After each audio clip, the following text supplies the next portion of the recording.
Good evening. I hope everyone is staying home and staying healthy. Welcome to the Leroy Collins Leon County Public Library's virtual Q&A with Jeff VanderMeer. This program is part of our NEA Big Read series and was made possible through the National Endowment for the Arts in conjunction with Arts Midwest. We encourage you to visit the Always Open page on the library's website for downloadable materials, streaming video, free online classes, our virtual programming calendar, and more. Video and audio are turned off for participants, and we ask that you remain muted throughout this program. You're invited to share your questions for Jeff using the chat feature.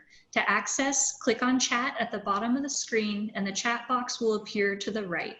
For an optimal experience, we recommend viewing this event in speaker view, which can be selected on the upper right-hand portion of your screen. We will be recording this program and posting it to our website. Allow me to introduce Jeff VanderMeer. His latest novel is Dead Astronauts, out from MCD, Farrar, Straus, and Giroux. His last novel was Vorn, which Colson Whitehead called a thorough marvel, and was a finalist for the Arthur C. Clarke Award. He is also known for his critically acclaimed New York Times best-selling Southern Reach trilogy from FSG, which won the Shirley Jackson Award and Nebula Award. The trilogy also prompted The New Yorker to call the author the Weird Thoreau, and was published in 35 countries, with Paramount Pictures releasing a movie in 2018. VanderMeer's nonfiction has appeared in the New York Times, The Guardian, TheAtlantic.com, Vulture, Esquire.com, and the Los Angeles Times.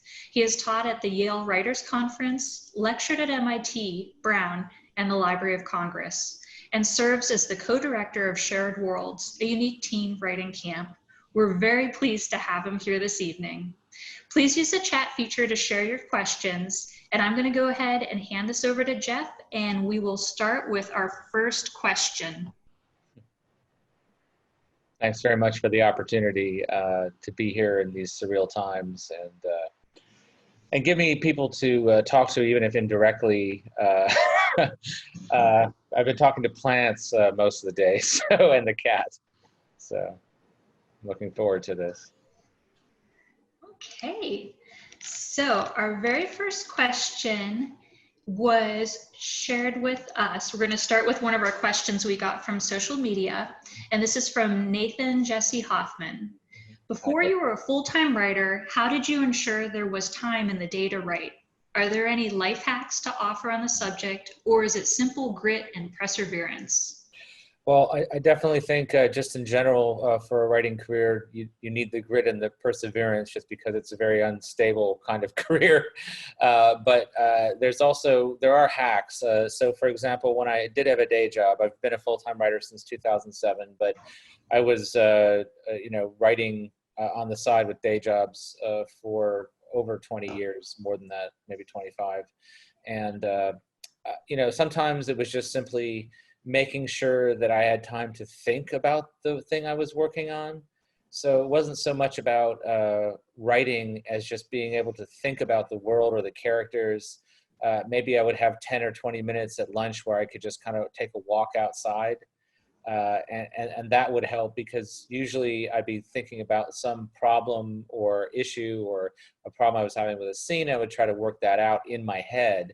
The other thing is that I learned early on, anytime I get any kind of an idea or inspiration, to write it down.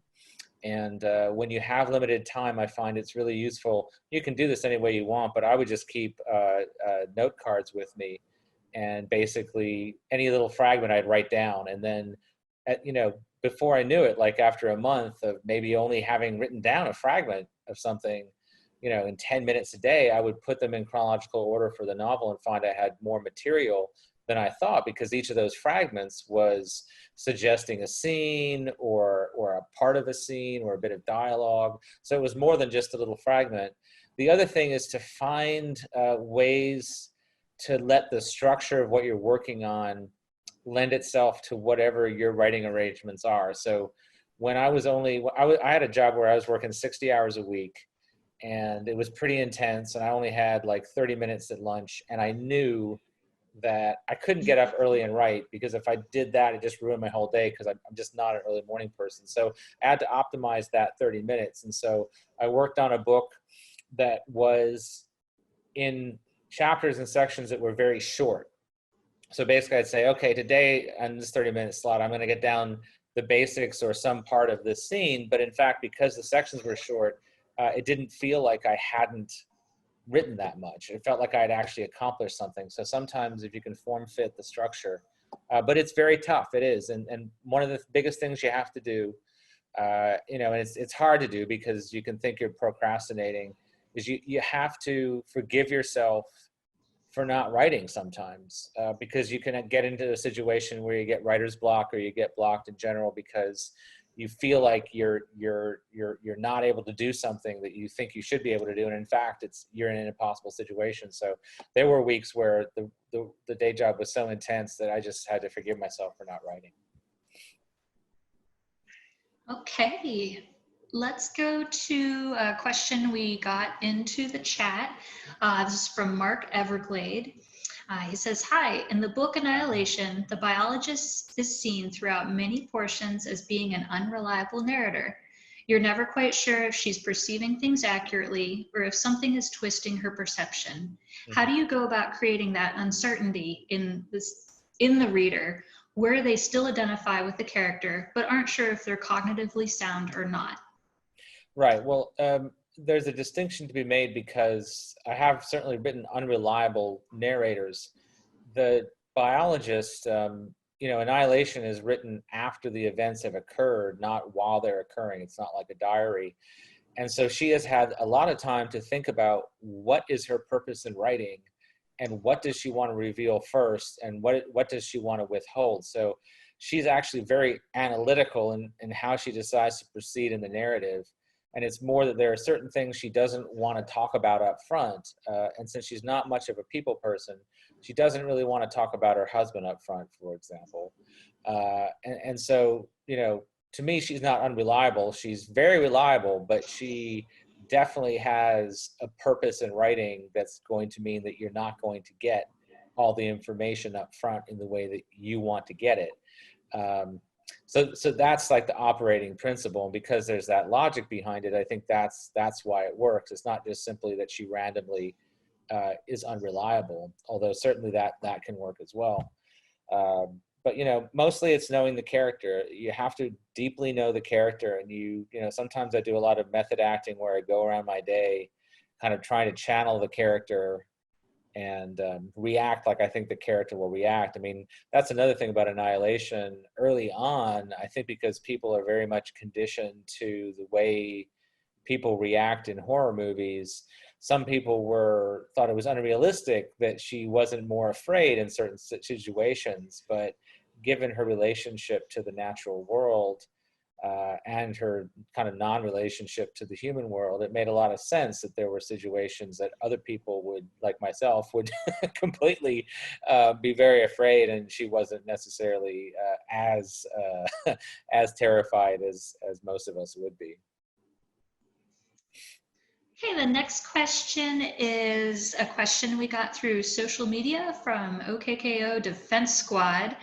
And they ask, were you ever inspired by Solaris when writing Annihilation? There are a lot of striking similarities, namely, of course, they both slap. Well, no, actually. It's kind of funny because I get that and Stalker quite a bit. But in fact, I was inspired by a lot of real expeditions into the unknown and by the very amazing kind of preternatural particulars of the St. Mark's Wildlife Refuge, where when you really get far out on that hike, everything looks primordial, and there's all kinds of stillness, and there's black water swamp, and things watching you that you have this sixth sense that they're watching, but you don't exactly know what is watching you, but you have that sense on the back of your neck that something's watching you. And so it's kind of like a parallel evolution kind of thing, I think. Certainly the themes that Lem has in Solaris are similar to some of the themes in Annihilation. The weird thing is that I'm intimately familiar with Lem's more comedic fiction. And he has some amazing like adventures of the star pilot Nix or Pix or something like that, and some others that we've actually included in some of our fiction anthologies that are actually, again, kind of ironically, more influential, especially on forthcoming things like a peculiar peril, which is I would say the first kind of comic novel that I've done. But anyway, yeah, it's a fair comparison, and I think thematically and for people who do literary analysis, it makes sense to compare the two. But yeah, it's kind of weird that it isn't, but it isn't.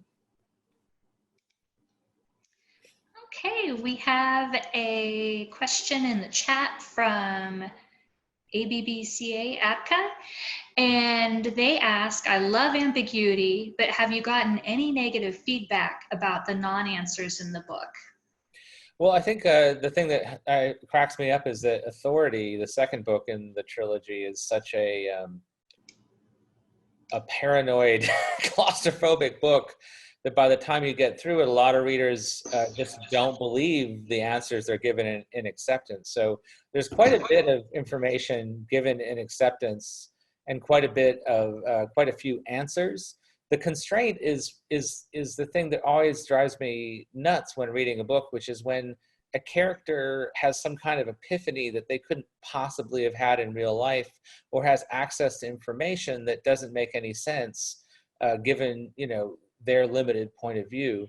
And then when you factor in as well that the whole point of the Southern Reach is to explore what it means for humanity to come up against something that is unknowable, that is beyond our ability to understand, then I hope people understand why the ambiguity exists in those books. Certainly it doesn't exist in Vorn, where you get a lot of answers, and it's not something that you find in all of my novels, but it was the right approach for this. And quite frankly, you know, in terms of themes of contamination and some of the stuff that we're going through now with climate crisis and the current situation, you can see the same kind of human grappling with the invisible world, so to speak, and how difficult that is for some in terms of making policy, because they can't see it, because it's not a hurricane on the coast or things like that. And so I think that ambiguity is really useful in exploring situations like that, because it's really what happens in the real world. Okay, we have another question here. I'm going to skip to a question we got from EC Fuller from our social media account. And it's, what is your favorite question and what is the answer? Well, it's not where do I get my ideas or tell me about yourself. Those are the two questions I dislike the most. I think the favorite questions are just when it's clear somebody has really read the stuff and they have noticed something that I didn't necessarily notice, but that strikes me as being true about the narrative. So I always appreciate that. And it's also one reason why I read academic papers about my work, because I get some insight into the stuff that then carries forward into future novels. But I don't necessarily have a favorite question. It's just, especially like with Annihilation, I got asked the same questions over and over again. And some of them were quite annoying. Like early on, the question was, why are they all women? Or especially from a particularly misogynistic component of the Italian press, how could this expedition all be women and possibly think they could be successful? So questions like that, I'm not particularly fond of, but favorite questions, that's very specific to the moment. Okay, we've got a question from our Zoom chat, and this is from 0191 iPad Teacher Magnet. Very long name, but that'll let you know who they are. Yeah. And they ask, what are your favorite Florida plants and animals? Well, you know, familiarity is supposed to breed contempt, but in actual fact, familiarity has made me very appreciative of the animals that are directly in our yard. So I really have a much greater appreciation for armadillos, because there's one in our yard, that I just love dearly, everything from its floppy ears to its single-minded purpose of digging up grubs, even if it's right near my toes. And I also like the kind of alien behavior of the rabbits in our yard, which will sometimes give you the strangest stares, and you can never predict when they're going to run or just stay there and think they're invisible. The raccoons in our yard have been particularly fascinating. One actually rang our doorbell at 4 in the morning one morning, and we did not answer, but in the morning when we did wake up and go out, we saw the muddy footprints, which is how we knew that the raccoon had done that. And you know, I have trail cam footage of raccoons just lounging about, grooming themselves. Trail cam footage that's just quite fascinating because you begin to see something of the inner lives of individuals of a species. And so I find that quite fascinating. In terms of the plants, one thing I really appreciate since we rewilded our yard and took out all of these non-native invasives are native plants that grow quickly and themselves spread very quickly. So there's a native grass, I can't remember the name of it, but it started taking over space that air potato had once taken up in our yard. And I was very thankful for that because it's a much better host plant for a variety of insects and can be eaten by the rabbits and whatnot. And there's also something called salt and pepper plant, which has these amazing kind of multi-tier blossoms, and it's bloomed all year, and it's like some kind of drug for the pollinators, and it's also extremely tough, and it'll grow in all kinds of different conditions. So I really appreciate that kind of bush / wildflower. You know, there's a lot. I mean, there's a lot of plants I've gotten to know in the last couple of years, and as I don't know if I said at the beginning, but yeah, I have definitely been talking to plants a lot more often during this social isolation thing, though I haven't named a whole lot of plants yet, although I do have a pokeweed army in the back. They have berries that are really great for birds, and I've let them grow really tall, and I do talk to them and name them somehow for some reason. I don't know why, maybe I'm just cracking up. So Jeff, I think you're fine as long as the plants don't talk to you back. Right, that hasn't started happening yet, and if it does, I'll probably report it on social media just to save myself. Okay, our next question is from the Zoom chat. This is from Costa K, and they say, hello, I'm a film student at FSU studying primarily to be a screenwriter. I was curious, in your professional experience, how do the world of writing for print and writing for film television behave together? Do opportunities in one medium lead to another? How easy is it to cross over from books to film, graphic novels, TV, and vice versa? Thanks. Well, one novelist I admire quite a bit is Charles Yu, and he's also written for Westworld and a bunch of other shows, in addition to being a novelist and short story writer. And so I think taking a look at his career is probably a good way to get a sense of that. For me, I've always been a novelist first, and so as these various other opportunities have come along, like on Annihilation, I did not write the screenplay and had very little to no input on the movie. And going forward, like on the Vorn series with AMC and a couple of other things like Hummingbird Salamander, the novel I'm working on now is with Netflix. I'll be a creative consultant, and that's just basically to be more hands-on and make sure that the material is more faithful. But I probably won't be doing screenplays. I have done what I would call treatments for various things that haven't been made. And I guess my personal default is that I need to be able to mimic the form before I can learn it. So you can put the screenplay template in front of me, and it's like looking at an inert bunch of Lego that I don't know what the hell it is. But if you were to take my treatment and turn it into a screenplay, that would be like a middle step for me. And then eventually, by studying how that was done, I could reverse engineer it and probably write like a TV episode. So I'm not really the best person to ask that question, but like I said, Charles Yu, I think studying his career and whatever he has to say about it in interviews is probably will probably be helpful to you.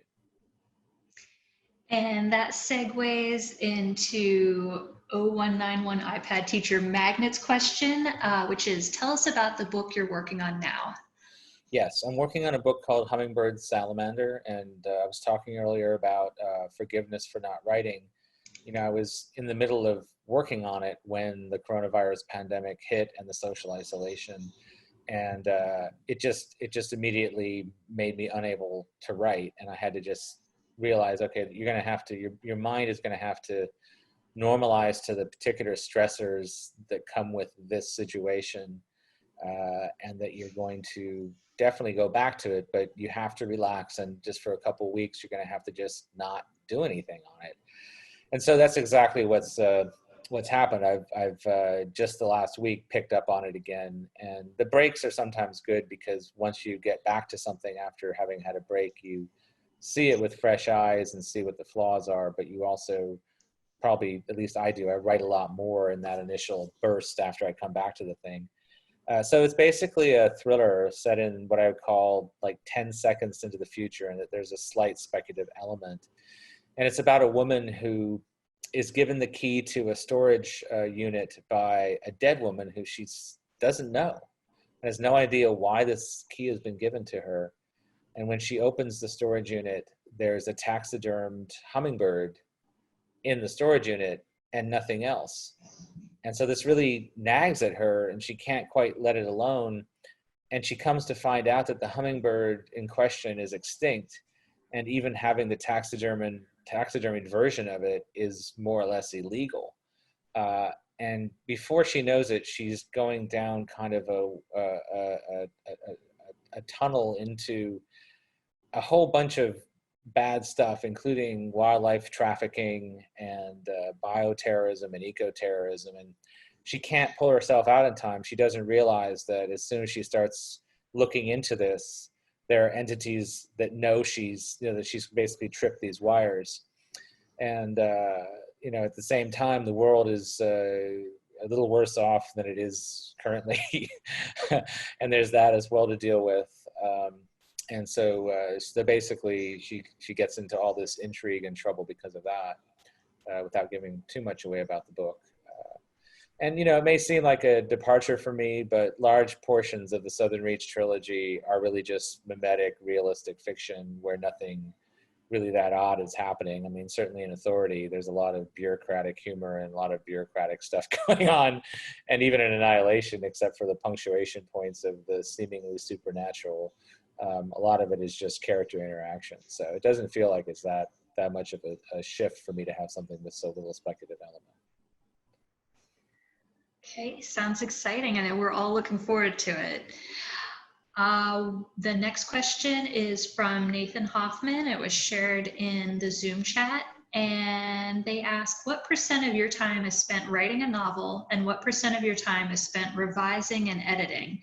And they have a parenthetical note. I'm sure you haven't kept stats, but gut feeling. Right. How many drafts will you write before a novel is ready to print? Well, I think I'm known for working in a particular space, but in actual fact, if you look at the structures of the novels and the way the character points of view are conveyed, they're all very different from one another. And in fact, for those who had some nitpicks about some of the Southern Reach stuff, it's in part because Annihilation, Authority, and Acceptance are so different from one another. But what that means is that it's a different experience writing every single novel. Sometimes, depending on the character voice, there's a certain amount of error or white noise that is part of the character voice, which means you don't want to clean it up. You don't want it to be too smooth. And that might or might not mean that you need fewer drafts. It might actually take more drafts to get to that kind of informalness. But it just really depends, because the other thing is I don't really sit down and write a novel until I have like 10 pages of it that are perfected.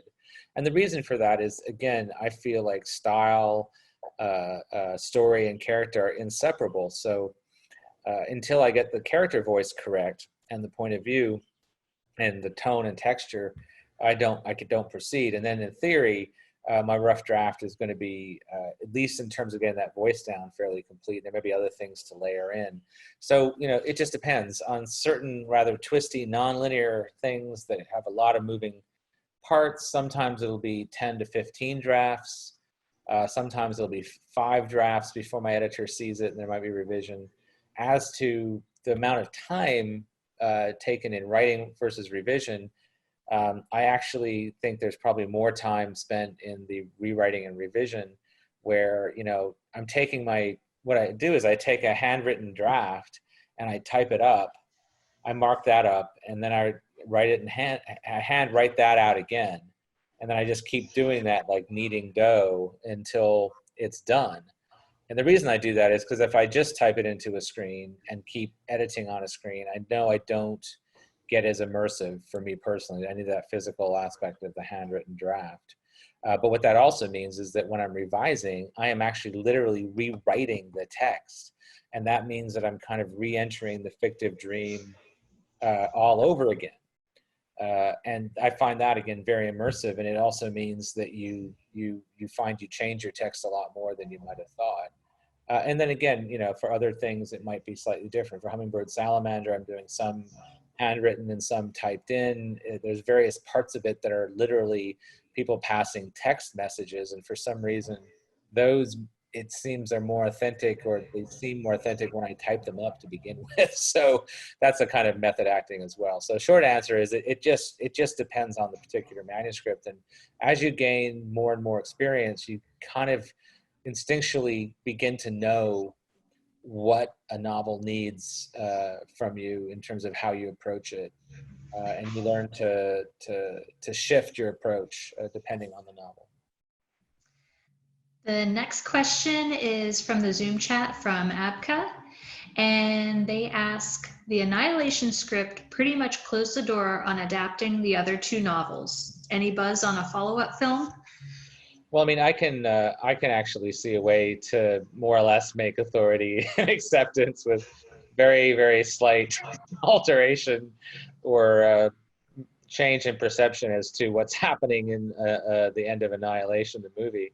But the fact of the matter is that Paramount owns the rights to that, and they have no interest in making further films, even though they are the ones who self-sabotage their own movie in terms of distribution and everything else. So, so they kind of made it a self-fulfilling prophecy. If you actually look at the box office, given the way they hamstrung the whole thing, it probably would have done very well if they put any kind of effort behind it. But short answer is simply that what would have to happen is that someone like Netflix would have to acquire the rights from Paramount. My dream is that somebody will basically do a Southern Reach series based around the 30 years of history, you know, behind them trying to figure out what's going on in Area X, and make that kind of a series with you know, various characters you know from the books kind of making appearances throughout that timeline. 0191 iPad Teacher Magnet has another question, and it is, tell us about your new book called A Peculiar Peril. Sorry, is this a young adult book? It is. The protagonist is 15 years old. It is an ensemble cast, though, so you have a lot of characters who are older as well. There are also talking carrots and giant marmots. And the disembodied head of Napoleon is the military advisor to Aleister Crowley on an alt-Earth called Aurora, where he is the emperor of this Franco-Germanic empire that's trying to take over the world. And Jonathan Lambshead, the protagonist of A Peculiar Peril, you know, through his grandfather's mansion, finds this doorway into this other world and finds all these secrets that his grandfather is hiding. It is, yeah. So it's a YA. Like everything that I when I was growing up, I liked books that changed as I became older. So I would say that it's a YA book that also is suitable for adults. I always like books like that too. Even a book like James Thurber's 13 Clocks, I think, is for both adults and for kids. And I had a lot of fun writing this book. It's huge. It's 700 pages. It's very epic in terms of plot. there really is this full-on war going on and this search for this golden sphere, that if Crowley finds it, he can basically dominate Aurora and our Earth, that Jonathan's also looking for. And I had a lot of fun with Aurora because I was able to do a lot of cryptozoology, so to speak, although they're real creatures in that world. So there are these nectar deer that pollinate flowers, these flying deer, these little tiny deer, and all kinds of things like that. And then also, when I read the Narnia books, the only thing I didn't understand is why the animals overthrew a fascist white witch, but then accepted a constitutional monarchy. So there's a lot of stuff with regard to the talking animals that's actually very political. And it's just a fun romp too. I express a lot of humor on social media, but it doesn't always come across in the books. I don't have the opportunities depending on the subject matter. And here there's actually a lot of slapstick comedy and things like that. So I'm really going to be fascinated to see how people receive it. I've written a lot of fantasy in the past, and in that sense, it's kind of a return to what I started out doing in my career. So. All right, the next question is from BW Lee, and this comes from the Zoom chat. Aaron Moorhead, FSU film alum and indie film director, tells a story of meeting with you. Yeah. He mentioned gifting you a Ziploc bag of homemade beef jerky. He warred with what to get you and instantly regretted the decision. What's the strangest gift a fan or admirer has given you? It's the beef jerky. I have to be honest. We love. They were great, and I felt instantly guilty. It's just that he didn't preface that it was beef jerky. Really, he just handed me this baggie full of I didn't know what. I mean, for all I knew, it was human remains. I had no idea what it was. and then he said that it was beef jerky. So that I had some and I liked it. But and I don't know if I want to get into the weirdest things that I've ever had. Back when I was, I feel bad now because I really love Aaron a lot. One of the weirdest things was that back during the time when I was writing these fantasy books set in an imaginary world where there was a huge cultural component to these freshwater squid I'd created. People would send me dried squid in the mail. Like they thought that that because I had written about squid, I would like to eat a lot of squid. And of course, I was, first of all, horrified to be getting anything like that in the mail, but also horrified at the idea of eating squid because having researched them so much, I knew how intelligent they were, and it just seemed very off-putting. And then also, I probably shouldn't mention this, but someone did send me a t-shirt that they said they'd drawn the design using their own blood. So that was probably the strangest one. And that, I'm sorry, but I threw it out. Yeah, I think we all would have done the same thing. There's no judgment. No judgment on that. Stopper. Yes, conversation stopper. Okay, so let's go ahead and dip back into a question that we got from our social media. And this is from Darcy Frey, and the question is, what's something you've never been asked that you would like to answer? Oh gosh, I've been asked so many things.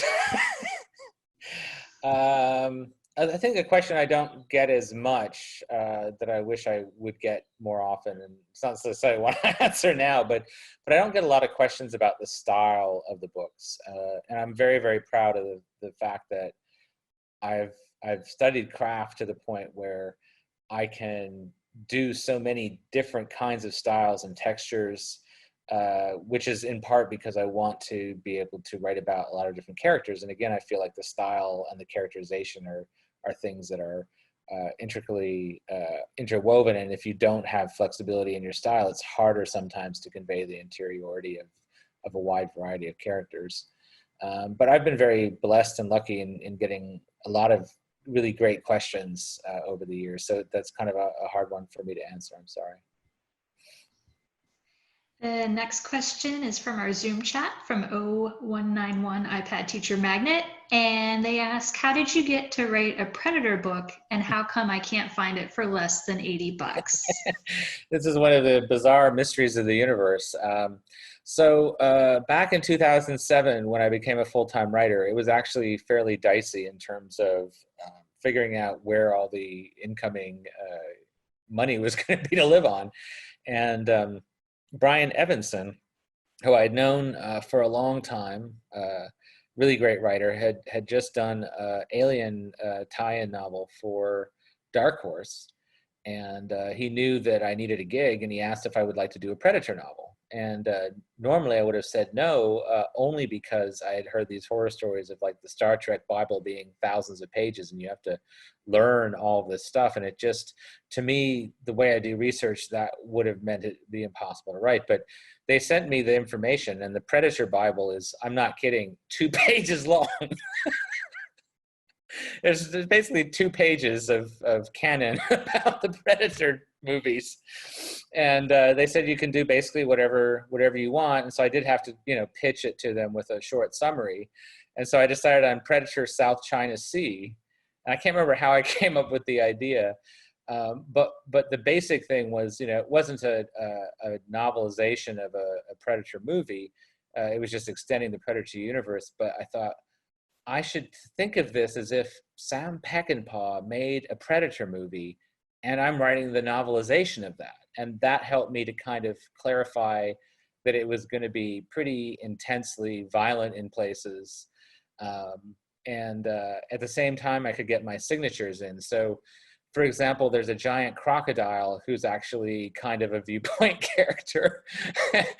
And there's a character who is slowly turning into spores because it turns out that predators are really terrible vectors for invasive species of various things because they're so messy. So as they go around the universe, they spread invasive species to other planets.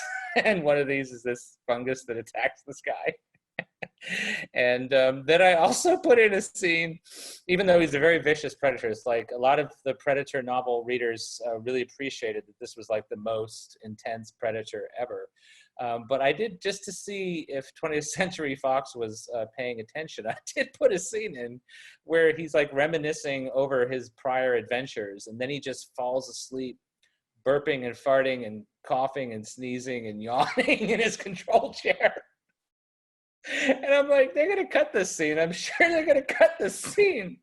But they didn't. They didn't cut that scene. In fact, they didn't change a word of it. I'm still not sure if anyone at 20th Century Fox actually read this book. I really loved writing this book, and knowing that I was going to be writing a noir fantasy called Finch down the road after this, I took the opportunity to relearn how I cut scenes, because this was an action adventure. So it's much shorter chapters. I cut scenes in very different places than I normally would. And I learned a lot about what makes the difference between reader perception of what a novel is, just based on how you begin and end a scene, and what kinds of action reaction you put into a novel. And I'm firmly convinced from my experiments with this and in other contexts that the difference between someone thinking of something as genre or literary or in a particular mode of writing is often just simply the pacing of these particular scenes and where the emphasis is, not necessarily even the content, but just how the content's presented. So I had a lot of fun with that. And I really wish it was just available for free online. I mean, it was pay for a thing for hire. So I think if it sold 2 million copies, I would eventually get royalties. But, I really wish it was free out there for people to read, because I really enjoy writing it. And I just want to point out that Joey Coachman in the chat says, "Welp, looks like I'm going to be $80 poorer." I feel bad. I only have 2 copies left. Otherwise, I would give you a copy. But okay, next question is from our Zoom chat from Abka, and they ask, they're asking, tell us about how H.P. Lovecraft's influences worked their way into the Southern Reach, And have you seen color out of space? There's actually no Lovecraft influence on Annihilation. There is a lot of Eastern European influence on Annihilation, I would say. We did this book anthology called The Weird before I wrote Annihilation, and so we basically read 6 million words of weird fiction, and I think that's where most of it kind of originated from, because it gave me a sedimentary layer in the back of my head. And I haven't seen Color Out of Space. I do think there's some confusion, because I do think that Garland, who did the Annihilation movie, in his script made it closer to both Stalker and also some Lovecraftian stuff. And so, you know, there's very little connection between the screenplay and my novel. In fact, I recently got the screenplay for another of my books, something that's in development that I can't really talk about. And I was absolutely shocked to see actual dialogue from my book in the various scenes. It was quite the revelation. But yeah, I wish I could answer that question, except to say I really not a huge Lovecraft fan, and it hasn't really been something that I think of as an influence. So. All right, next question from our Zoom chat is from Nathan Hoffman, and they ask, early in your writing career, did you find it easier to understand your characters when writing from a first-person POV point of view than from a third-person point of view? Do you still? I think there's a informality to first person that makes you think like you might know the character more. But in actual fact, in terms of how readers would receive things, I think it was about 50-50. There is, I think, sometimes in third person, a possibility of the text seeming more remote from the interiority of the character. So I've learned a lot of tricks to remove that distance in terms of like how you receive character thoughts, and how you know, you're kind of seeing the world as you look over the shoulder more or less of this third person character. So I would say that it's improved, but I would also say that every writer is different, and every writer has different strengths and weaknesses. And so there's some people who naturally are just better at third or at first, or able to achieve better effects with those, you know, with one over the other. But it just depends. All right, we're going to dip back into a question we got from social media. This is from Brendan Gressel, and they ask, does the Border and the Southern Reach trilogy have different motives than Area X? That's a really good question. In actual fact, in the Authority trade paperback, there is kind of a query about that, or a discussion, a short discussion between Control and somebody else, that I wound up cutting out of the Area X hardcover omnibus that came out later. Because I did actually consider that the Border might be different from Area X itself. I think it's an excellent question, but ultimately, for my own purposes, I felt like it was just too many variables to try to manage what that would mean for the plot. So it is something that I did consider. But then something that I more or less abandoned, although there might be stuff in there that alludes to that still. And it's certainly a fair interpretation, I think. All right, we're going to go back into a question we got from Facebook, and this is from Joey Coachman, I believe of the Joey Coachman of $80 Poor fame. Right. So this was shared through our Facebook page, and they ask, what books in your collection feel the most like objects from another world or reality? Tangentially related, how do you feel about the cancellation of the OA and the state of the story where left with supposing it never receives a resurrection? Oh gosh, we have so many. We have the Hummingbird, a novel that this guy created by taking an old out-of-print Victorian novel and blacking out certain passages, and what's left is now the new novel. I think that's quite an interesting experiment. We have some first edition Leonora Carrington short story collections where she's included her art that I find quite ethereal. that's a tough one. We have so many bizarre and interesting books that I'd almost have to somehow take the computer over to our library and spend 30 minutes thinking about that question. So maybe I'll post about that on Twitter tomorrow if I remember.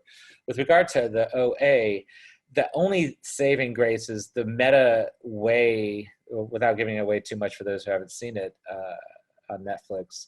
The meta element, I think, gave the show some closure. It felt more like it was leaving in just a moment of motion that was going to continue forever in a way. But I really think it was short-sighted.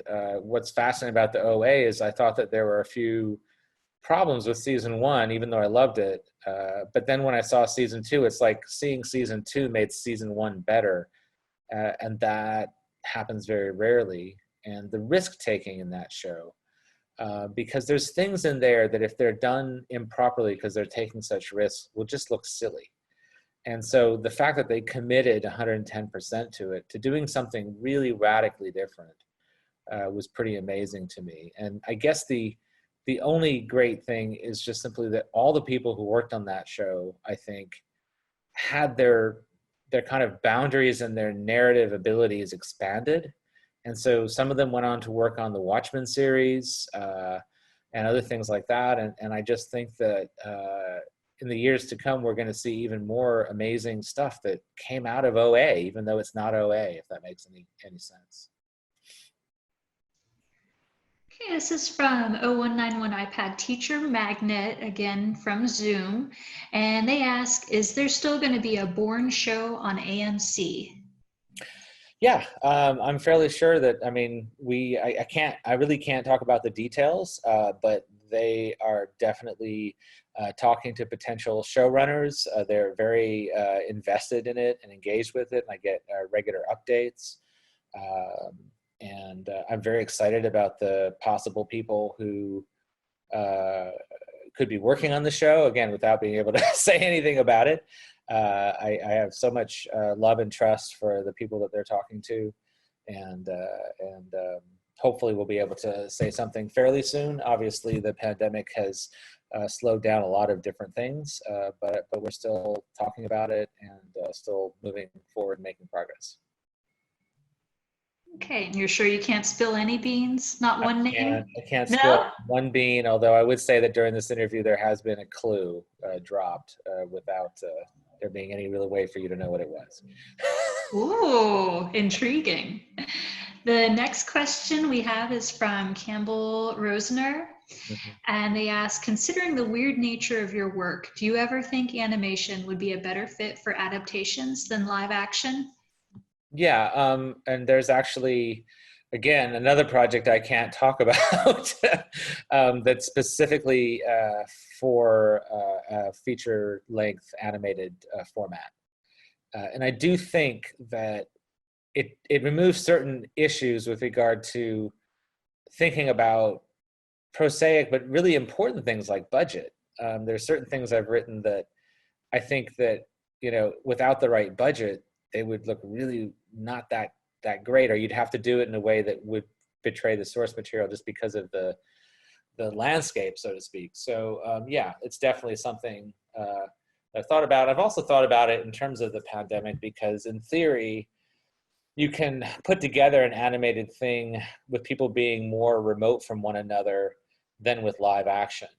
At least that's my feeling from what I've been reading. So I also kind of wonder if we're going to see more animated feature-length films and things like that for that reason. I might be wrong about it, but it's something that has occurred to me. Okay, we are going to dip into a staff question from library staff. So the staff person asks, I read that you lived in Fiji when you were young and you now live in Florida. Both have huge, very unique and widespread flora, but the cultural relationship with nature is very different. How have your experiences with diverse cultures influenced your understanding of humanity's relationship with nature? Well, I mean, first of all, as a kid, I don't think you really think that consciously about examining what the cultural thing is. I think you might absorb part of it.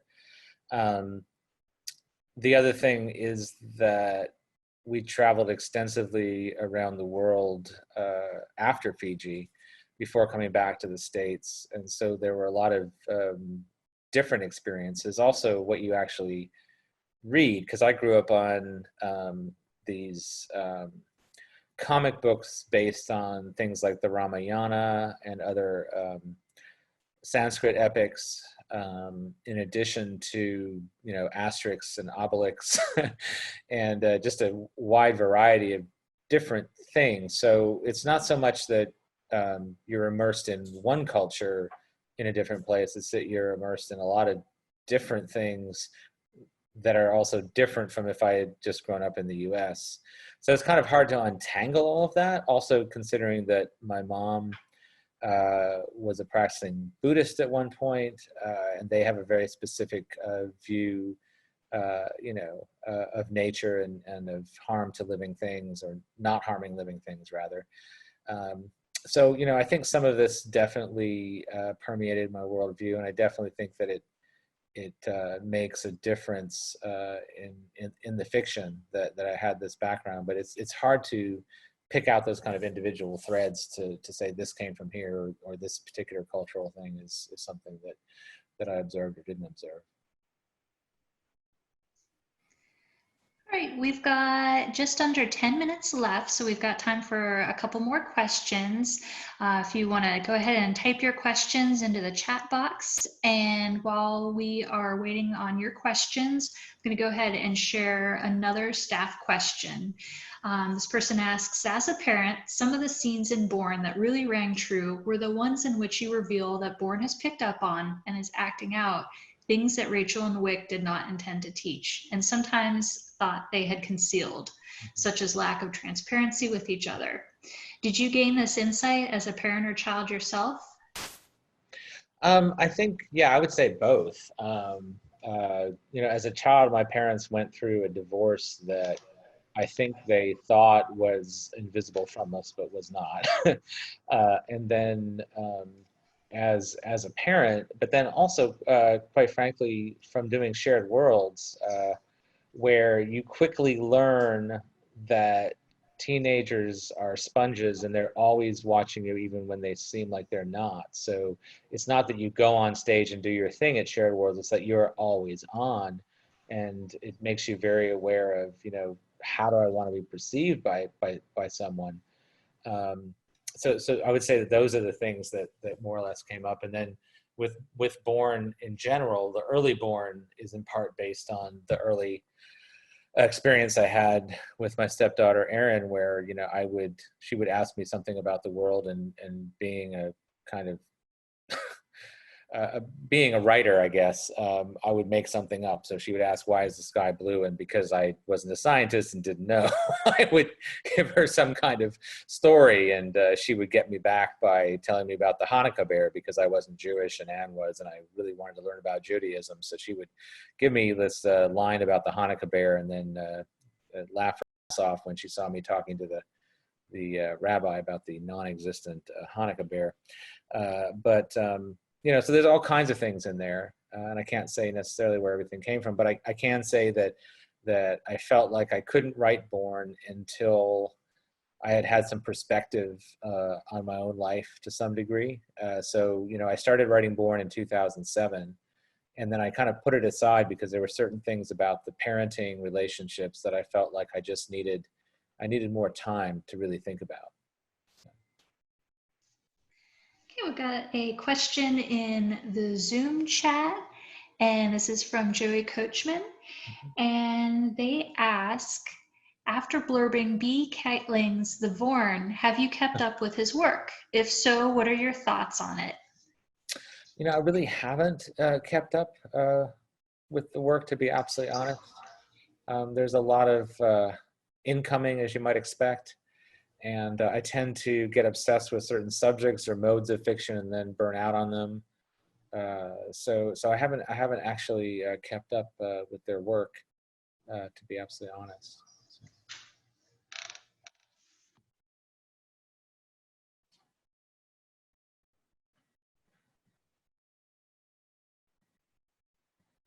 We're going to do just 2 more questions. We've got one from Nathan Hoffman in the Zoom chat, and he asks, what advice would you give to beginning writers about hiring a freelance editor, whether it is to prepare a manuscript for querying or for self-publishing? Well, I think those are 2 different, very different things, because if it's for self-publishing,